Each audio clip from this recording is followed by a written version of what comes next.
इस वीडियो में हम लोग पढ़ने जा रहे हैं polymerase chain reaction from the 12th NCERT, जिसे शॉर्ट में पीसीआर कहते हैं। 1983 में पीसीआर को इन्वेंट किया गया था कैरी मुलिस साइंटिस्ट के द्वारा। इस रिएक्शन की मदद से जीन का या फिर डीएनए का एम्प्लीफिकेशन किया जाता है। डीएनए का एम्प्लीफिकेशन करना यानी producing multiple copies of DNA from single DNA. देखा जाए तो ये काम किसी जेरोक्स मशीन जैसा लगता है। Now let's talk about things that are required for producing multiple copies of DNA. Number one, two sets of primers. Number two, DNA polymerase enzyme. Number three, DNA template. Number four, nucleotides. अब इन सब के साथ थोड़ी सी जान पहचान कर लेते हैं। पहले बात करेंगे प्राइमर्स की। Primers are generally short pieces of single stranded DNA, जिन्हें केमिकली सिंथेसाइज्ड ऑलिगोन्यूक्लियोटाइड भी बोलते हैं। As they are complementary to the template DNA, they get bind with opposite ends of the template DNA through the base pairing. DNA polymerase इतना भी काबिल नहीं है कि रिएक्शन को खुद शुरू कर सके, इसलिए रिएक्शन को शुरू करने में प्राइमर्स की जरूरत होती है। Next thing is DNA polymerase enzyme. Polymerase chain reaction के लिए हायर टेम्परेचर को मेंटेन किया जाता है ताकि हम डीएनए डबल हेलिक्स को तोड़ के एक दूसरे से अलग कर सके। ऐसे में जरूरत होती है एक ऐसे एंजाइम की जो कि खूंखार टेम्परेचर भी अपना काम अच्छे से कर सके। और इसी खूबी के साथ हमारे पास एक एंजाइम है जिसका नाम है टैग पॉलीमरेज।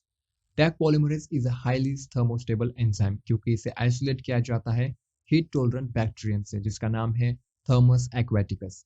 थर्मोस्टेबल होने के कारण ये एंजाइम अपना काम 70 डिग्री सेल्सियस पर भी अच्छे से करता है। Now next thing is DNA template. जो डीएनए ऑलरेडी हमारे पास है और इसे यूज करके हमें और भी कॉपीज बनानी है, उस डीएनए को हम टेम्पलेट बोलेंगे। अब लास्ट चीज बची है न्यूक्लियोटाइड्स। आपको पता ही होगा कि डीएनए न्यूक्लियोटाइड से मिलकर बनता है और पॉलीमरेज चेन रिएक्शन में हमें डीएनए की बहुत सारी कॉपीज बनानी है, इसलिए हमें जरूरत है यहाँ पर बहुत सारे न्यूक्लियोटाइड्स की। अब हम देखते हैं एक्चुअल में प्रोसेस होती कैसी है। Each cycle of the polymerase chain reaction has 3 steps और उनके नाम है denaturation, annealing and extension. Polymerase chain reaction में डीनेचुरेशन सबसे पहली स्टेप है। इस स्टेप में डबल स्ट्रैंडेड डीएनए को सेपरेट किया जाता है ताकि एज अ टेम्पलेट हमें सिंगल स्ट्रैंडेड डीएनए मिले। सेपरेशन के दौरान दोनों स्ट्रैंड के बीच में जो हाइड्रोजन बॉन्ड्स होते हैं उनका भी ब्रेकडाउन होता है।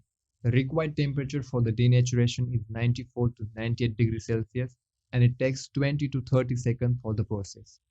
Now let's come to the second step, annealing. इस स्टेप में टेम्परेचर को कम किया जाता है ताकि प्राइमर और सिंगल स्ट्रैंडेड डीएनए टेम्पलेट के बीच में अच्छे से बेस पेयरिंग हो सके।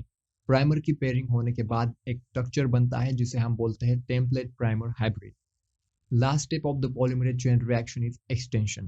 प्रीवियस स्टेप में जो टेम्पलेट प्राइमर हाइब्रिड बना था उसके साथ अब बाइंड होता है डीएनए पॉलीमरेज, जिसे टैग पॉलीमरेज भी बोलते हैं।